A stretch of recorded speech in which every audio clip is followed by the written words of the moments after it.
it reminds you and it kind of grounds you.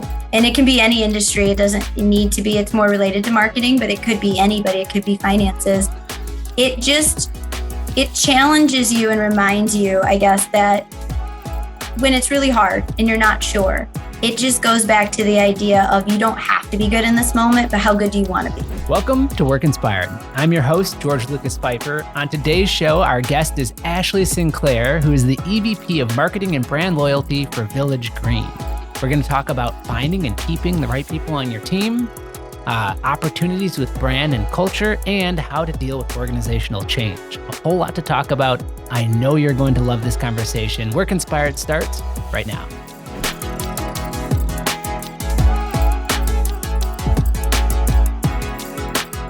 Ashley, thank you so much for being on the show today. So excited to speak with you and to learn from you. Thanks for your time and for being here. Of course, I'm super excited to be here. Let's start off by hearing your professional story. Who is Ashley Sinclair? That is a great story, I hope, for everyone who's listening. So I actually started with Village Green in 2008. In 2008, for those who remember, it was a really tough time in our nation. We were going through a recession.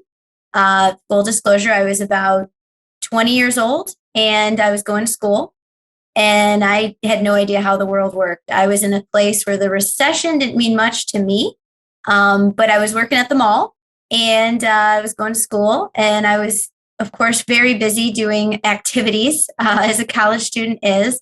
And my parents obviously were feeling the recession, as were the rest of the nation. And I needed to kind of step up. So the agreement was if I was going to school and I was getting good grades and I had a job, I could kind of live at home rent free and my parents were still helping me. Mm-hmm. Because of the economy, that somewhat changed. So basically my mom came to me and was like, hey, you got to start contributing a little bit more. And of course, at 20 years old, I was devastated and thought she was being extremely unfair and hostile in her request.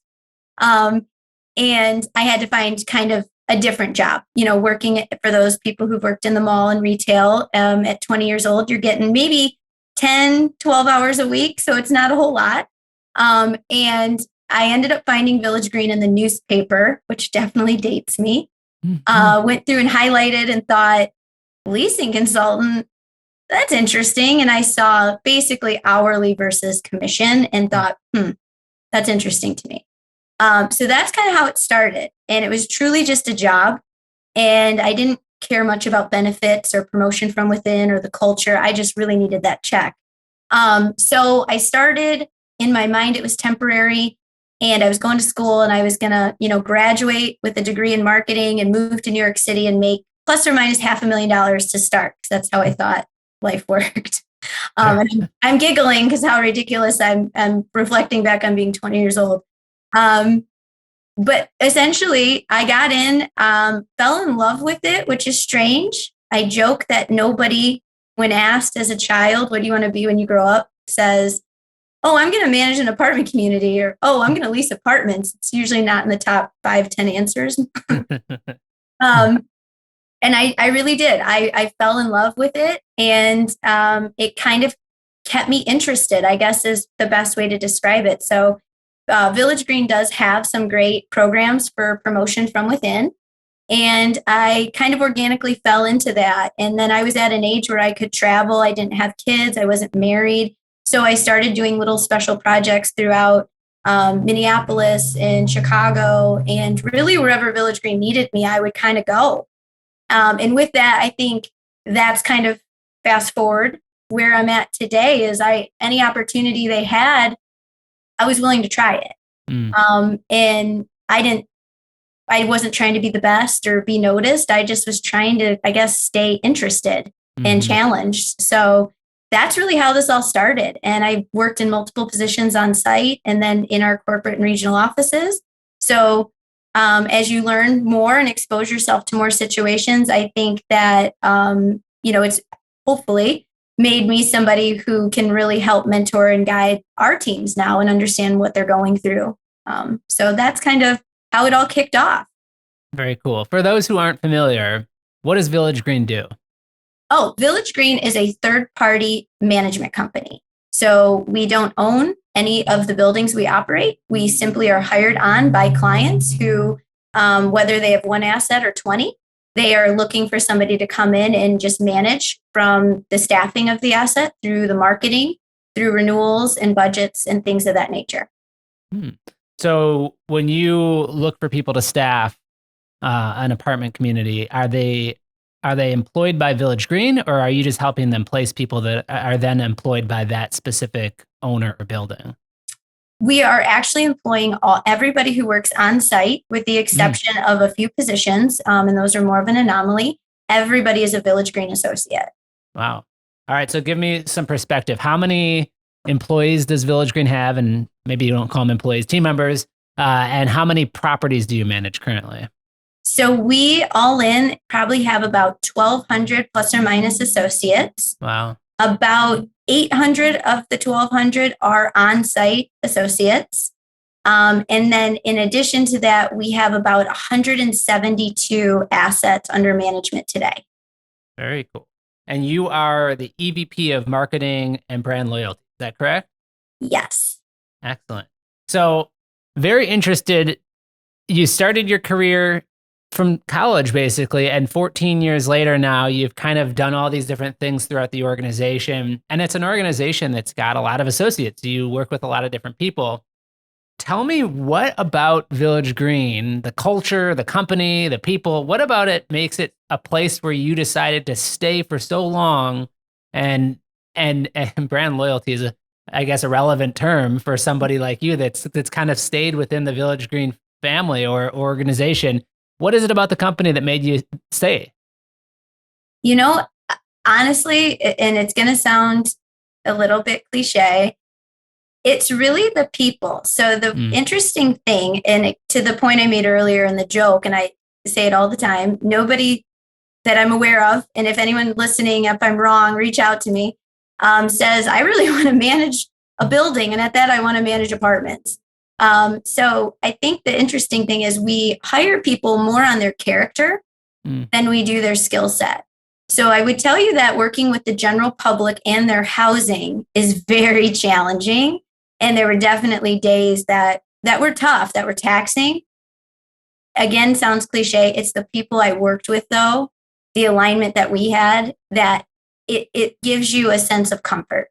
And I think that, our mission statement is all about authentic experiences. That's what we want to create for people. And we apply that to our customers, so our residents and our prospects who are looking for homes.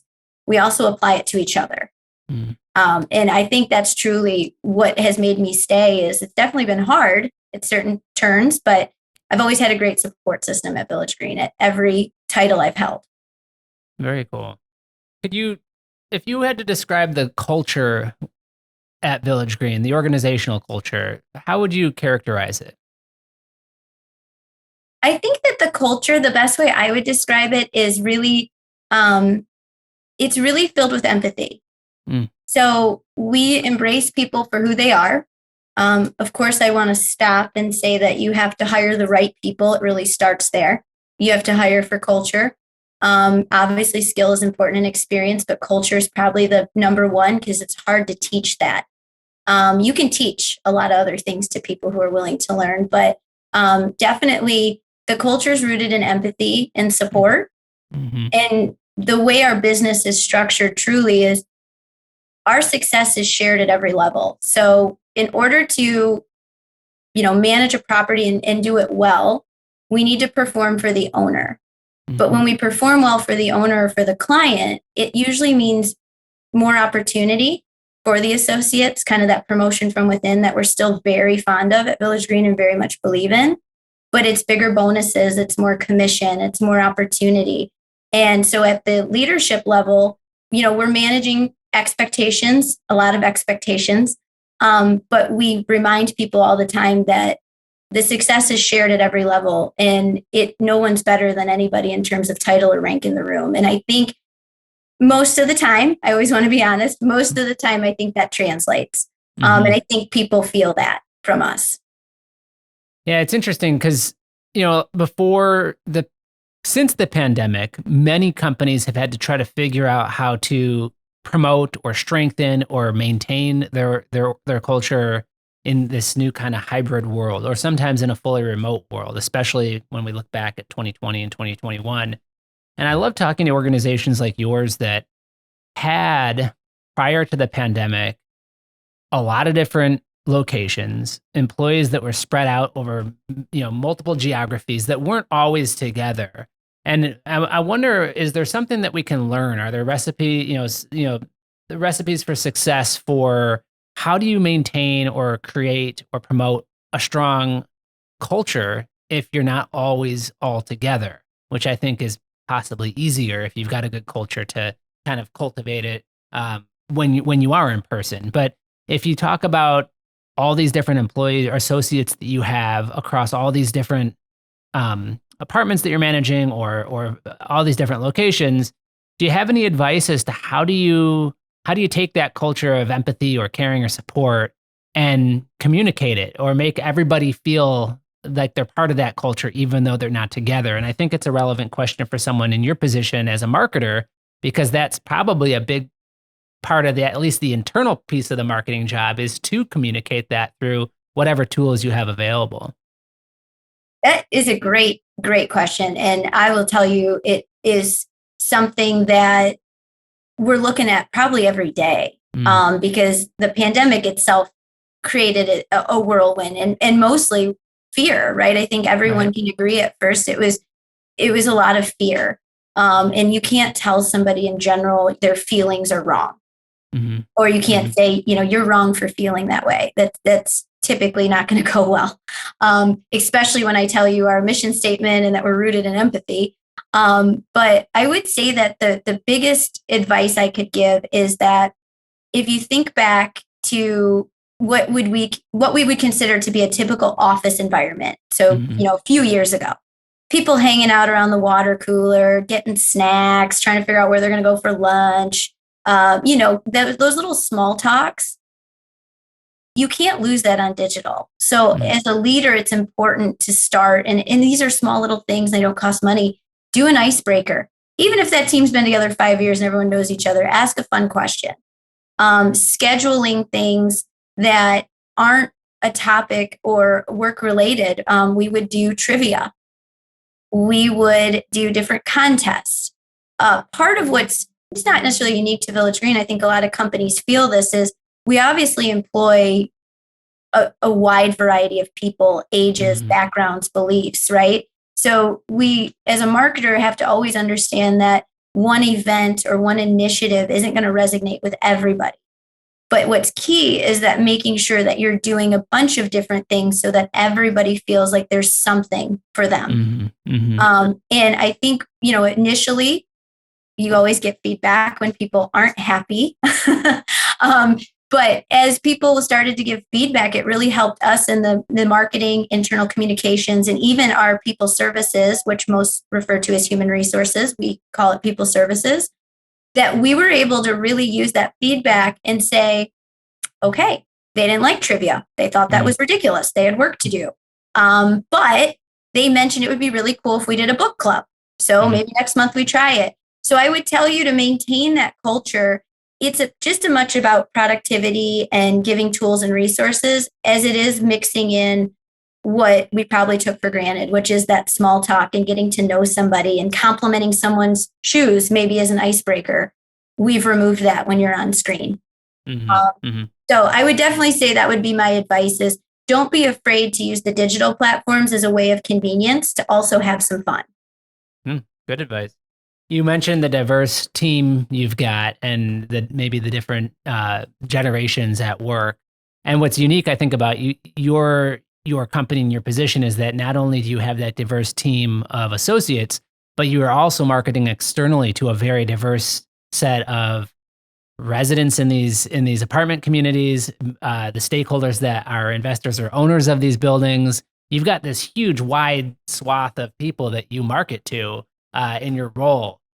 From that perspective, do you have, I guess, some learnings of the different generational preferences? Are you able to kind of bucket them out, or do you just lump them all together? I guess, what advice do you have, since most companies now are experiencing more generations in the workplace than ever before, and you've got this this kind of unique awareness, I guess, of having a business that also serves residential communities, the home and work together, right? Is there anything that you can share with us that you've learned about differences in generational preferences or the way that they like to communicate or the way that they like to live or work?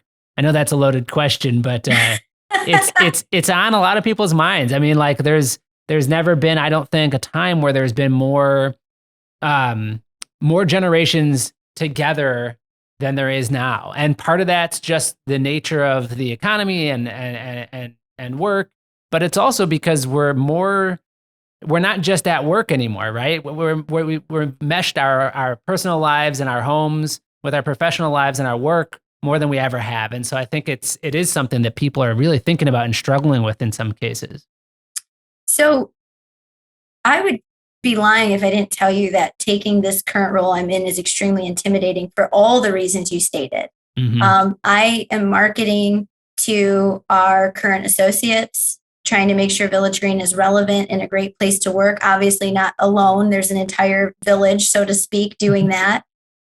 You have our clients who definitely, it's a different lifestyle than I've ever lived. I don't own a building. I'm not worth millions of dollars. I'm not building, unfortunately, my, potential retirement or my children's retirement off of multifamily.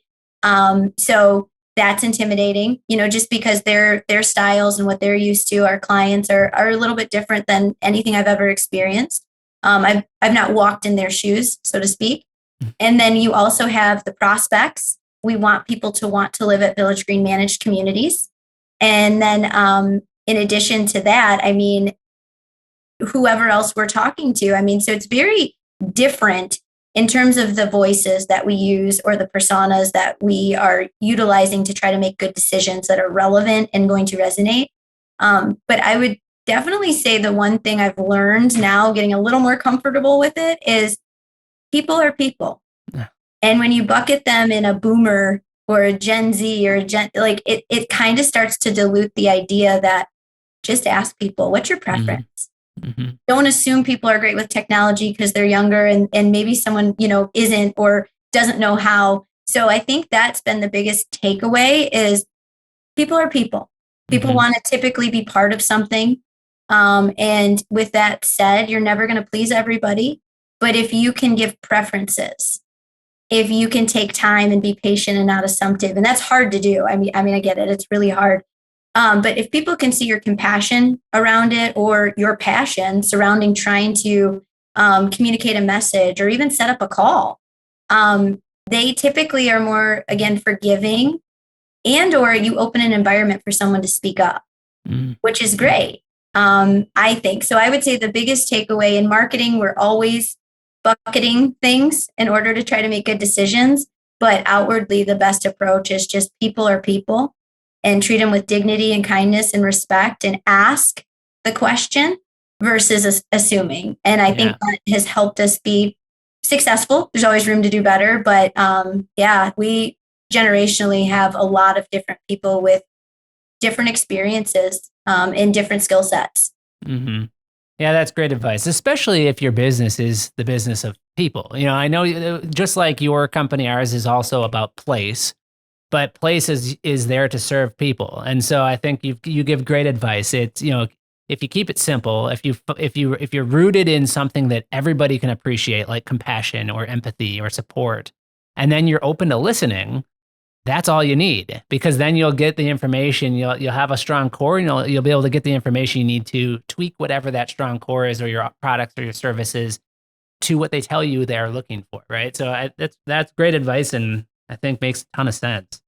As someone who looks after brand and communication for Village Green, talk about how that relates to attraction and retention. We've talked a lot about people in this conversation today, and obviously attraction and retention is in the spotlight right now, based off of, in some cases, many industries, how difficult it is to find people to even staff roles. As someone who's worked for a company for 14 years, you're like the dream employee for most organizations. How does your role kind of contribute to your firm's ability to attract and retain? I think that's a great question. So I would also say that I've learned a lot from our prospective renters and the way their journey is to find an apartment. And I've been able, luckily, to kind of translate that when it comes to recruiting talent and again, working with the people that are the experts there. But essentially, I think what's helping us is all those little things I talked about in the beginning, the digital trivia, having fun at work, attempting to be a great place to work. I mean, again, somebody could be rolling their eyes to that because I get it. I do understand. But if you really try to, be open, like we talked about, and listening and adapting and trying new things to show the associates how much we care. What you start to see happen is you start to collect really organic images of people having fun. We've taken some pictures on screen and done selfies when there's, 70 people on a call doing trivia. And we just started posting them on social media because I think a lot of people are skeptical. They know that you can see a job description and a salary on Indeed or monster.com or, wherever they're looking. And they want to really understand, what am I really getting myself into?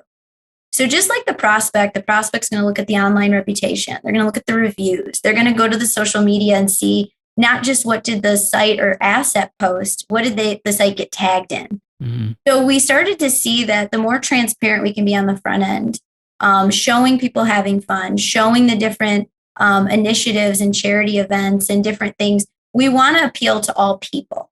And I love that you said we are a people company. We really are, because that's all we do all day, whether it's homes or hiring or dealing with, associates who are having a rough day or owners who maybe aren't in the best mood. That's what we do all day. It's really people. So with that said, I think that if you're looking today, leverage social media channels. Don't just leverage LinkedIn. People are super curious and they want to be part of something. And they want to be part of something bigger than just their paycheck in a lot of ways. Not all, but some. And I definitely would and tell you, if you're not utilizing social media and you're not showing real people, that you're probably selling yourself a little short. Mm-hmm. Do you leverage social media mostly from a brand perspective, or do you also try to equip or encourage your associates to use their own channels or their own networks to kind of communicate the Village Green story, your culture, or value proposition? Is it all coming from you and your team, or is there a little bit of evangelistic kind of spread naturally through the associates themselves? I would say that the associates as of late have started to kind of share things, or especially, again, if they're featured in a photo, right. Who doesn't love, right, to share on social? That's what social is all about at the end of the day. Anyone who tells you otherwise is probably not telling the truth. It's all about, look at me, look what I did, look what I'm going to do, look how cool this is, whatever, you get it. So what's cool is those pictures I talk about when it's more organic. Mm-hmm. I don't ask, for the record, we don't ask associates to do anything. I think that becomes inauthentic at some point. If I'm like, hey, George, do you love working here? And you're like, I mean, sure, yeah. And I'm like, good. Go on Glassdoor right now and say that. Like, it's very awkward. And typically, if you do it, you're going to put, I love working here. It's not super helpful. It's not super helpful, right? So someone's going to see right through that Glassdoor review. But we started doing the photos and asking people permission, and also respecting boundaries too, because not everyone is into social media or LinkedIn, and we want to respect that. But we would say, do you mind if we put this picture up? This weekend actually had a team attend a Pride event in Michigan, and they band together and they ran the booth and they had a great time and they sent us some really great pictures. So of course we said, can we post these on social? And of course, as soon as we put it up, they were sharing it and tagging themselves. And, it's awesome in the sense that, the pride I have surrounding the company I work for and being in charge of the brand is one thing. But when associates feel the same way, I feel like we're doing something right. Mm-hmm. So that's something I'm very grateful for. And I'm grateful that all the efforts are paying off. And again, not everywhere. For those who are listening and maybe doing a little bit of a, there's definitely challenges. But as we continue to try things and people feel heard and they feel part of it, we're seeing great results in what you originally asked, which is I think they want to share. And I love that. It helps me greatly. With that, though, comes a great responsibility of when you screw up, you now have an active group of associates that are on social and that are tagging. So we're very mindful of that too. It's interesting how relevant that is to the conversation around return to workplace. I see a lot of similarities. Like there's news stories every day about employers that are forcing their people back or are fully remote, or, like the conversation about if you want employees in the workplace and together in person for at least a part of the week, what's the right recipe for that? Should we mandate it? Should we have certain days? Should there be a lot of flexibility in there? And I've talked to a couple, pretty seasoned leaders at large organizations who have said, for us, we're not doing it as a punitive thing. It's not even really a regulatory thing. It's our job to make the working environment a place where people really want to come, and then to give them the option and to make them feel comfortable and safe coming here and doing that. And that's how we're encouraging people back into the office, the workspace. And I think it's similar to what you just said about social media. It's like, we're not going to make people do it, but we realize there's power in that. We realize that that's a great thing when people are authentically and organically sharing. And so we're going to create a scenario in which they want to, and where they really feel like excited to do it. Yeah, that's very cool. I had not drawn that connection before, because we have the exact same thing. And in my role as a marketer here, that's a great way to inspire advocacy, I think, and very relevant to this concept of hybrid and where are we going to be working in the next year or two.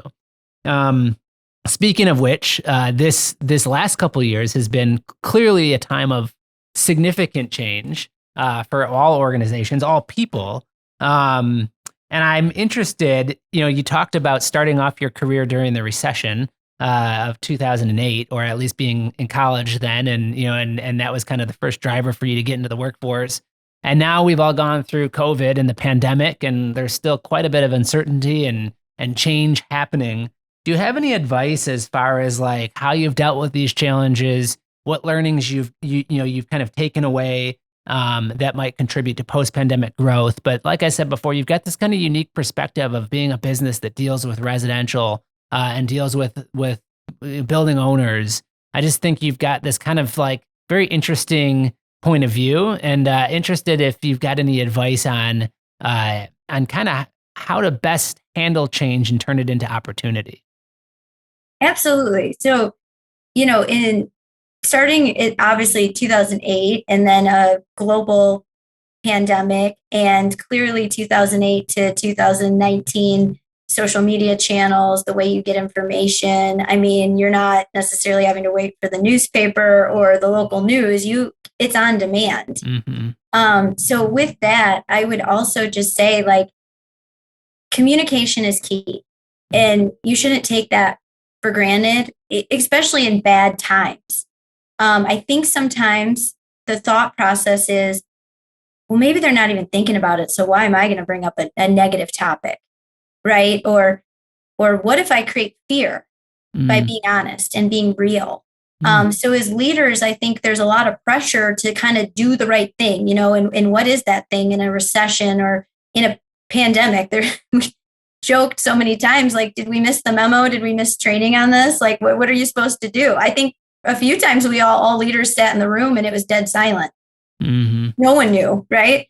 But communication is key. And I think associates appreciate that they know you're on it. They know that you're looking at things. You're trying to make a decision. You may not have the right answer, but you're coming out, you're visible, you're present, whatever that may mean for you, whether that's digitally or email communication or whatever it is that works for that company, or that's a normal vehicle for them to communicate internally. It's just so important to be transparent and to have those town halls that might be a little uncomfortable. You might have an associate who speaks up that it forces you to give an answer you weren't ready or what have you. But I think when people see you're a human, that you care, you're trying, you're evaluating decisions, it's going to change day to day. I think they feel comfort in knowing that you're kind of lobbying for them. You're taking it seriously. You understand, and that you want them to feel as secure as you can make them feel, even if it's outside of your control.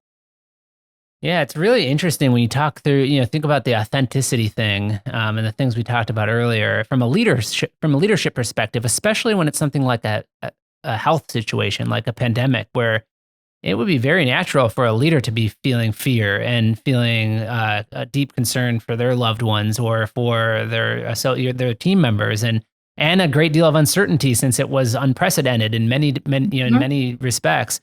And so when you talk about authenticity, do you, from a leadership perspective, do you show that? It's clearly important to be transparent and to be open to listening and to be frequently communicating. We've heard that time and time again because this podcast started March of 2020 and we've been talking through the entire pandemic with different leaders. But when you talk about the balance of from a leadership perspective, how much do you show? And how do you do you exude a calm and confident demeanor when maybe that's not how you actually feel? It's a very interesting conundrum, I guess. And so how important do you think it is for decisiveness, even when you don't know, you're not that confident because you haven't gone through it before, as a business leader or as a communicator within your organization?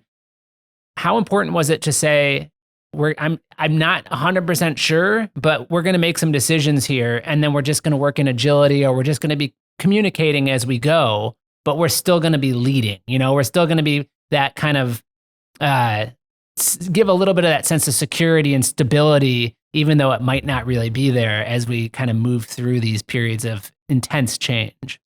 Yeah, I mean, I think definitely, again, it would be not truthful if I told you that there were moments of like, huh? Hmm. What do we do? I don't know what to do. I'm not the World Health Organization. I'm definitely not Dr. Fauci. Like, I don't know. I also think that one thing that was really hard is choosing your words carefully Mm.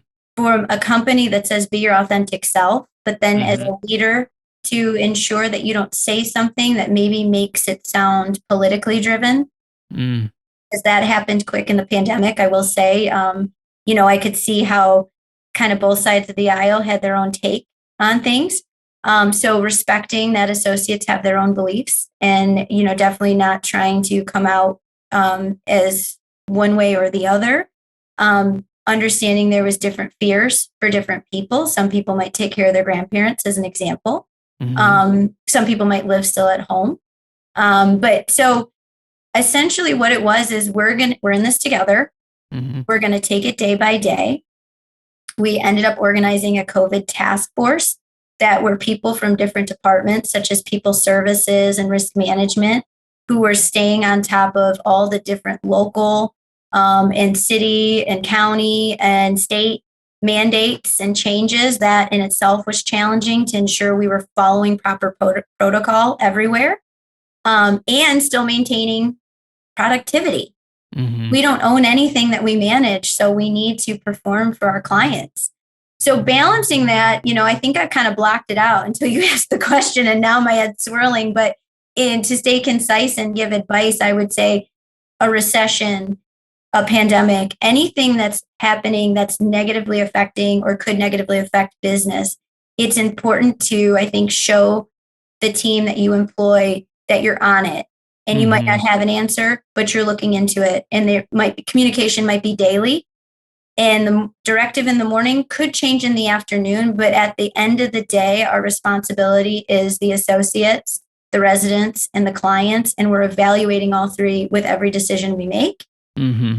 Feel we're not making them fast enough. If you disagree, reach out to us privately and let's have that conversation. So I think showing some vulnerability, but also showing strength and confidence, was probably the best thing we could have done. And I'm positive we made mistakes, and I'm positive some people didn't love the directives or the initiatives that we threw out.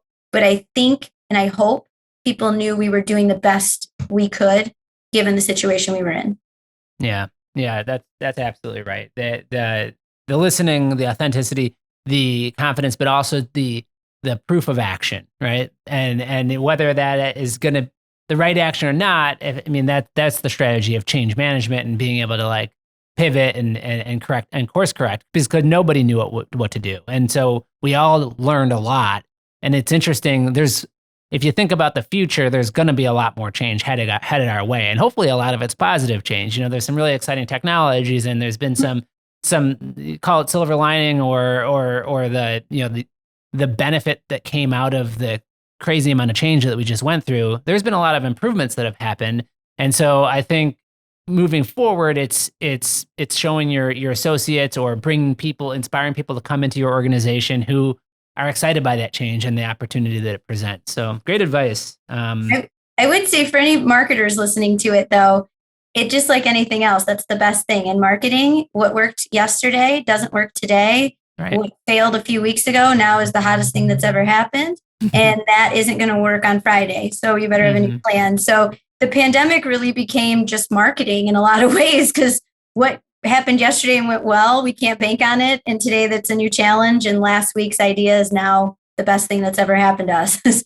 So I will say, as a marketer, and George, I'm sure you've witnessed that, you're like, I'm on to something, and it falls apart quickly. And so you come right back with a new idea or initiative. Yep, exactly. And obviously there's more choices than ever, especially in marketing, but in most job functions now, whether it's technology or system processes, it's just everything has been accelerated, it feels like. And so managing your time and allocating your resources properly is probably more relevant and important today, and will be more so tomorrow. So great feedback, Ashley. I ask these next couple of questions at the end of every episode, and they can be personal answers or professional, whatever you like. But tell me something you're interested in or excited for that will take place in the next 12 months.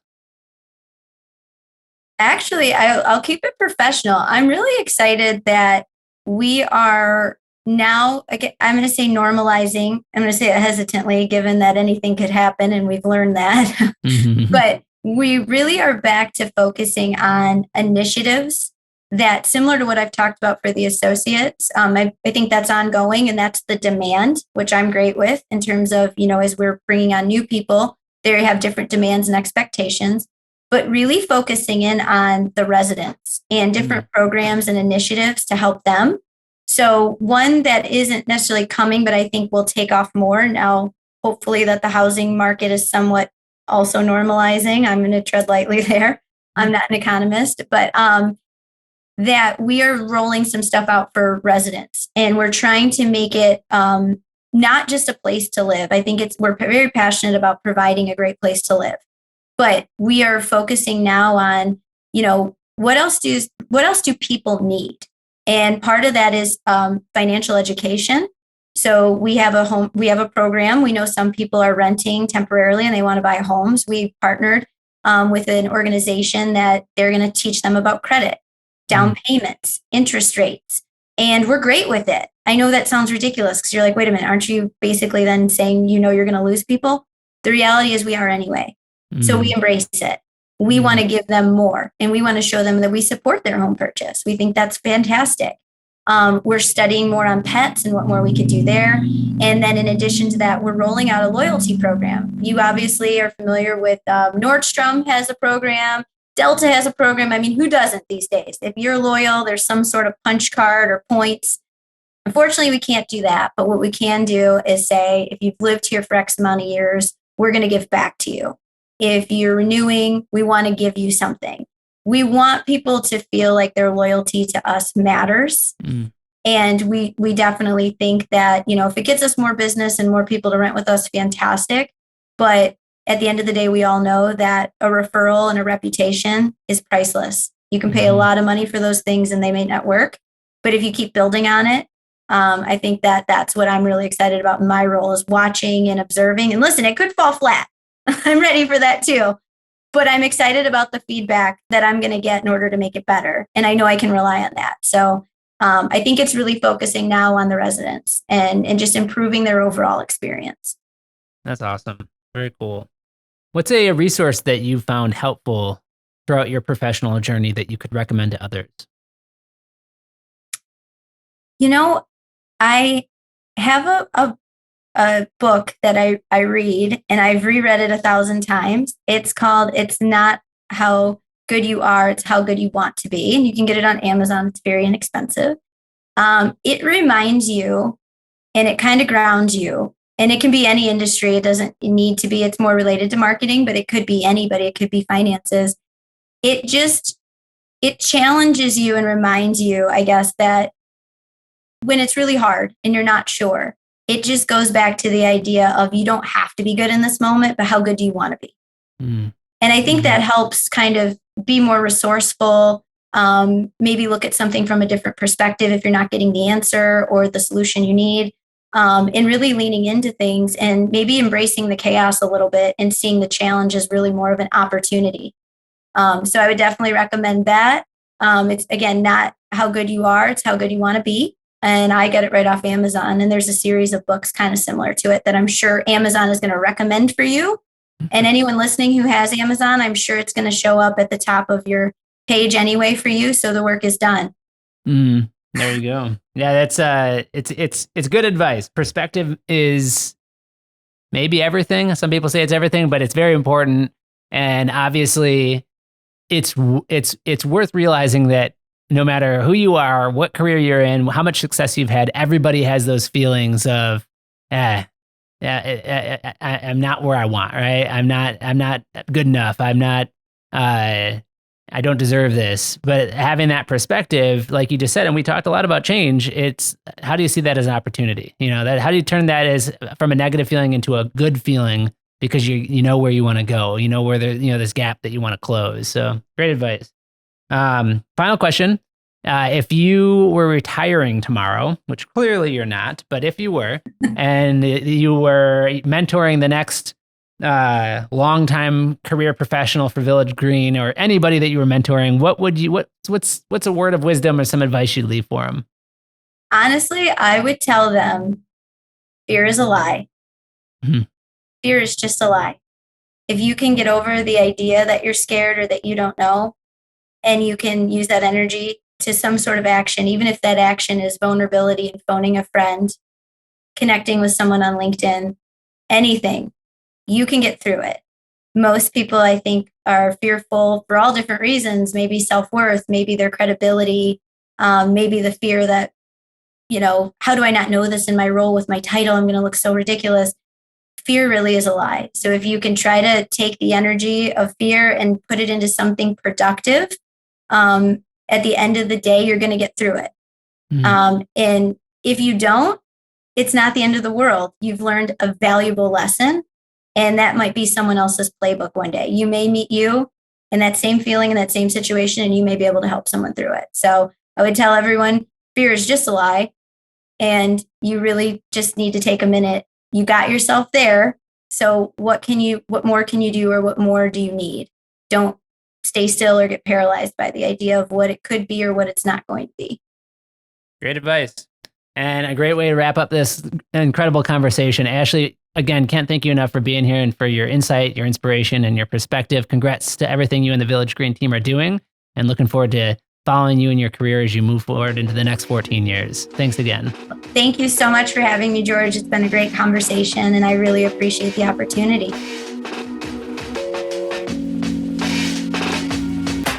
Thanks for listening. If you enjoyed this conversation, please take a moment to rate our show. If you haven't already, be sure to subscribe to the Work Inspired podcast so that you don't miss any of the incredible guests we have planned for upcoming episodes.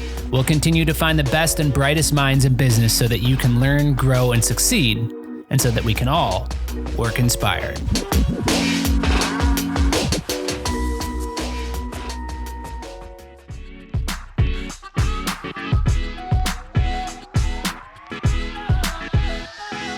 Work Inspired is brought to you by BOS, a leader in commercial working environments and a Hayworth best-in-class dealership. Experience our 360 approach and discover the team, tools, and techniques required to navigate the complexity of your next workspace at BOS.com. If you have ideas, feedback, or would like to be featured on our show, please email podcast@BOS.com. Thank you for listening. This has been a Workspace digital production. If you're interested in launching a podcast at your organization, please email info@workspace.digital for a free consultation.